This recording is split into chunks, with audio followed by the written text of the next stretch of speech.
Chapter 6 Sunrise. This was getting ridiculous. Silent Edge barely stifled a low growl of frustration as he came to a quiet landing atop one of Swanrun's higher buildings.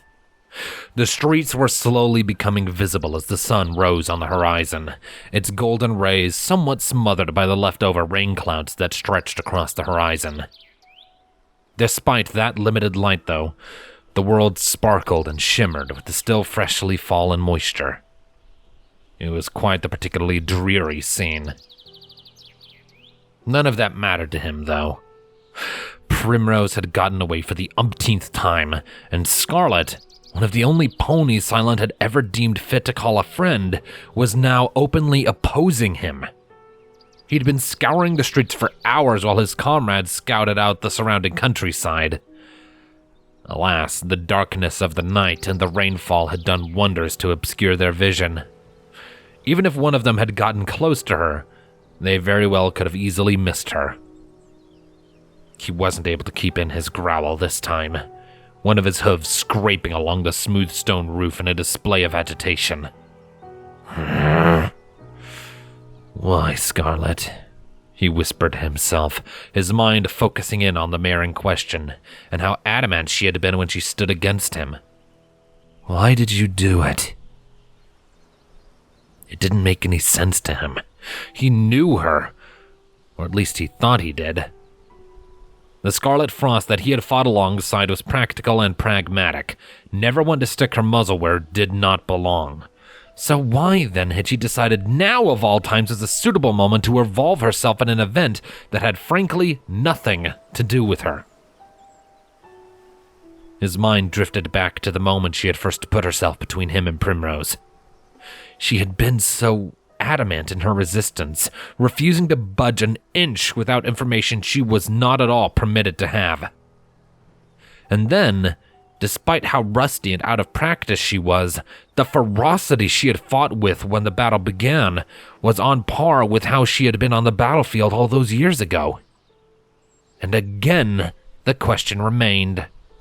Why? What was it about Primrose that had made her go to such lengths? His ruminations on the strange twist of fate that had befallen him and his friend were cut short when he heard some pony else touch down on the roof behind him. Their landing was soft, and most other ponies would have outright missed it. Not him, though. Silent was quick to compose himself before turning to face the Nightblade who had just landed. It was a mare, her head obscured by a dark blue hood. She pulled it down to reveal a cream-colored coat and a short mane of fiery orange tied in the back into a ponytail. Her topaz-colored eyes bored into silence.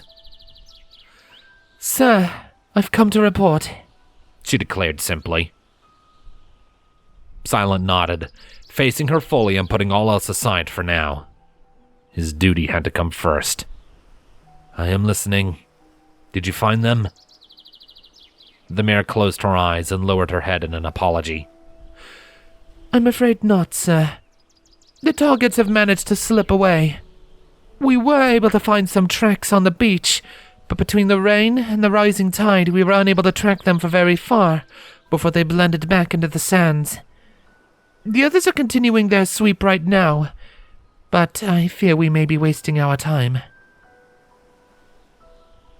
Silent hummed in thought, before turning to gaze out on Swanrun again. Where could Scarlet be going, he wondered. He was quiet for several seconds before sighing and nodding his head. "Very well. Rejoin the others and aid them in their search. I'll search up here for any clues as to where our prey may be headed. I will link up with you as soon as I am done. Go." The mare nodded sharply, before pulling her hood back up and leaping from the rooftop, her wings unfurled. She rose high into the air and sped off for the waterfront to the west, quickly disappearing into the distance and leaving Silent all alone on the rooftop. He wasn't there for long. With a graceful leap, he sailed through the air and wove his way through the buildings, a specific destination in mind. As he went, his keen eyes occasionally drifted down to study the streets below. He caught sight of a few ponies starting to emerge from their homes to begin the day, many of them looking tired and restless. Undoubtedly, the storm had done a number on their rest.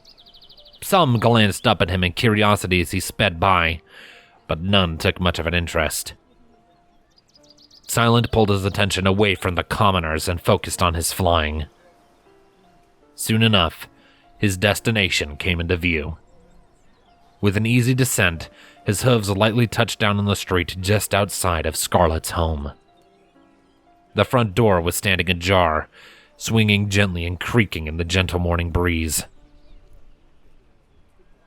Silent stepped inside, scanning the first room. He hummed quietly to himself when he saw that the place had been tossed up since his initial departure. The wooden floorboards in front of the doorway had been soaked by rain that managed to slip inside. The candles had all been blown out by the winds and sent rolling across the floor. Scouring the first floor revealed that things were more or less as they had been before, although several of the cupboards in the kitchen had been thrown open. If Silent had to guess, he would say that Scarlet had gotten food for the road. Given how things were thrown around, she had been in a hurry, which was not at all surprising. She knew perfectly well the fate she had locked herself into. The study was left more or less untouched. All he found of note there was a modern history book closed on the table, and a half-empty wineglass. He briefly recalled how Scarlet had offered for some of the alcoholic beverage when he first arrived. He grunted dismissively to himself before finishing off what was left in the glass. It wasn't much, and nowhere near enough to affect his senses, but it tasted fine, nonetheless. Searching the desk revealed nothing of use, however. Convinced that there was nothing here for him in the study, he turned to go and scout the second floor. As he went to take his leave, though, something caught his eye on one of the many bookcases that lined the walls. It was a row of books that were far smaller and thinner than the others. They occupied an entire shelf, each cover spouting one bright color or another, contrasting sharply with the dull colors of the rest of the tomes. With his curiosity growing, Silent approached the bookcase and studied it for several moments, his eyes taking in each title. It didn't take long for him to deduce what he was looking at. Fool's books, he mused to himself after a minute, his muzzle scrunching up. Since when did you ever give a damn about the stories we tell the children, Scarlet? His question would not be answered here, he knew, and so he made his way upstairs and for the mayor's bedroom. He found both bedroom doors left wide open, and a chilly draft worked its way through the hall from the open window in the guest room. Silent made a quick sweep of the space before moving on to Scarlet's room. Sweeping his eyes around, he saw that the bed was in complete disarray. The blankets were wrinkled and crumpled into an impressive mess, implying that Scarlet had been tossing and turning before he arrived. She must have been having a hard time sleeping lately. Searching her dresser revealed nothing of interest, save for one or two pieces of formal attire. But when he made his way to the drawer in Scarlet's nightstand, he did find something. A rolled-up scroll and a crumpled sheet of parchment, both tucked into the very back and hidden from view. Curious, Silent unrolled the scroll and studied its contents. It was a map of New Equestria, specifically the northern half. It was broad strokes, mostly showing where the large cities were, or settlements of importance, along with the general geography of the land.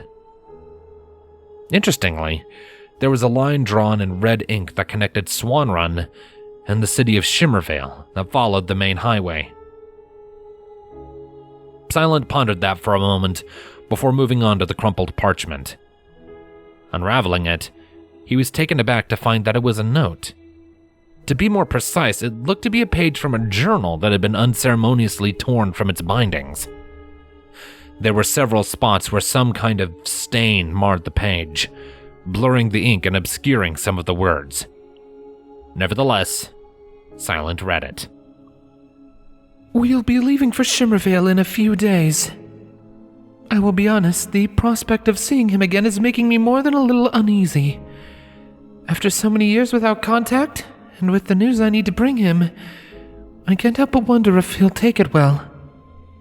Lenz was always a bit of an eccentric worrywart, and the way he reacts to unexpected problems is, well, unpredictable. But Crystal keeps telling me that everything's going to be fine, and I can't help but believe her. She's excited too. More than I think I've seen in a long time. That is a good thing, of course. I'd rather she be happy and excited than anything else. Look at what I'm writing. All of this emotional and sentimental talk makes me sound like some Szechuan flower mare for pony's sake.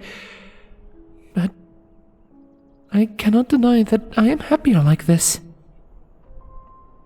Although it does amuse me to think that if some ponies saw the mare I am now, they would be hard-pressed to believe that I used to be a hard-ass battlemage who fought on the front lines of the war. I guess having a family changes every pony, huh? I just hope Len sees it the way I do.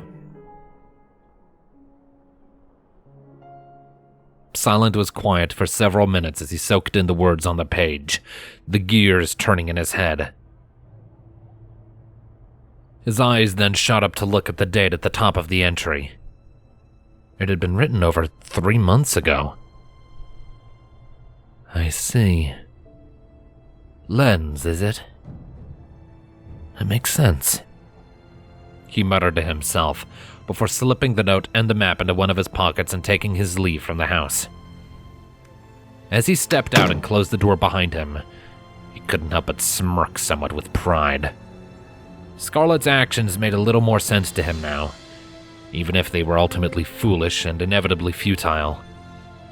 Silent would find them again, and he would not allow Primrose to get away. And now, he had a clue as to where his prey was going, and that meant he could beat them there. Without a word, he leapt into the air and began the flight for the waterfront, where his team was waiting for him.